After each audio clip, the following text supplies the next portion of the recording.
Welcome to my channel. आज की इस वीडियो में हम पढ़ेंगे टाइप्स ऑफ क्लॉजेस के बारे में। एक इंटरेस्टिंग सा इजी सा कंसेप्ट है, तो चलिए स्टार्ट करते हैं अपनी वीडियो।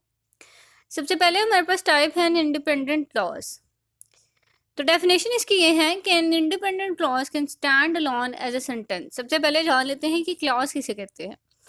क्लॉज बेसिकली एक ऐसे ग्रुप ऑफ वर्ड्स या सेंटेंस को कहते हैं जिसमें सब्जेक्ट भी मौजूद हो और जिसमें वर्ब भी प्रेजेंट हो। तो अब ज़रूरी नहीं है कि इंडिपेंडेंट क्लॉज में सब्जेक्ट वर्ब होगा और डिपेंडेंट में नहीं होगा। ऑब्वियसली दोनों में होगा, क्योंकि क्लॉज जो है उसकी डेफिनेशन ही ये है कि उसमें सब्जेक्ट प्रेजेंट होता है और वर्ब प्रेजेंट होता है।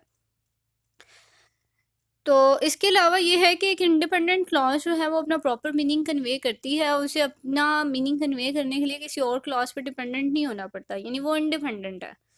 ये जो है ये क्लॉज जो है can stand alone and can stand alone give provide the meaning to the readers. इसके अलावा है an independent a dependent clause.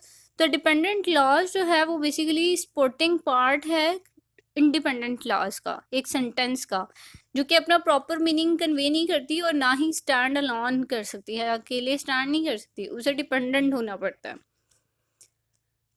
अब हमारे पास कुछ एग्जांपल्स हैं।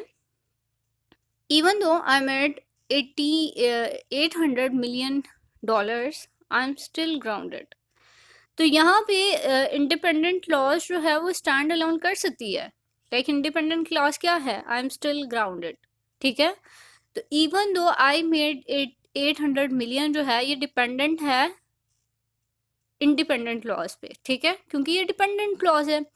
अगर हम कहें even though I made 800 million, ठीक है, $1,000,000, समझ आ रही है? कुछ नहीं आ रही, क्योंकि हमें नहीं पता कि इससे पहले क्या थी बात हो रही थी, इसके बाद क्या बात चल रही है, इसके बैकग्राउंड क्या है। लेकिन अगर हम कहें कि even though I made $800 million, I am still grounded, it's mean that कि ये कुछ मीनिंग कन्वे कर रहा है। ठीक है। नेक्स्ट एग्जाम्पल है हमारे पास, after I die I will be forgotten. अब बात करें यहाँ पे कि ये क्या बात हो रही है, आई विल बी फॉरगॉटन। तो चलें ठीक है, समझ आ रही है कि एक मीनिंग कन्वे हो रहा है। इसमें आई जो है वो सब्जेक्ट है, बी विल जो है वो वर्ब है, फॉरगॉटन जो है वो इसका ऑब्जेक्ट आ जाएगा।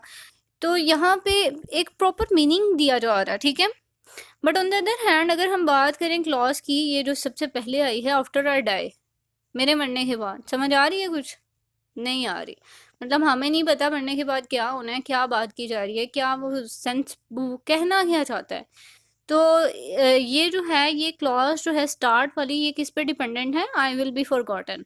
तो यहाँ पे ज़रूरी नहीं कि मोस्टली आपको पढ़ाया जाता है कि पहले इंडिपेंडेंट क्लॉज आ गई फिर डिपेंडेंट आ गई। इंडिपेंडेंट क्लॉज जो है वो स्टार्ट में भी आ सकती है।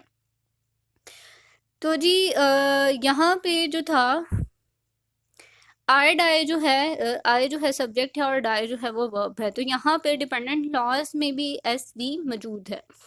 तो ये एक इंटरेस्टिंग था, इजी सा कंसेप्ट था इंडिपेंडेंट और डिपेंडेंट क्लॉजेस के बारे में, जिसमें एक क्लॉज जो है वो स्टैंड अलोन कर सकती है, नेक्स्ट जो है कैन नॉट स्टैंड अलोन, और वो दूसरे पे डिपेंडेंट है मीनिंग कन्वे करने के लिए अपना। तो ये एक बहुत ही छोटा सा इजी सा कंसेप्ट था। आई होप कि आपको क्लियर हो गया होगा। अब इससे रिगार्डिंग आपको कोई क्वेश्चन है, कुछ भी शेयर करना चाहते हैं, मुझे कमेंट सेक्शन में बताएं। अपना और अपने प्यारों को बहुत सा ख्याल रखिएगा। मिलते हैं नेक्स्ट वीडियो में।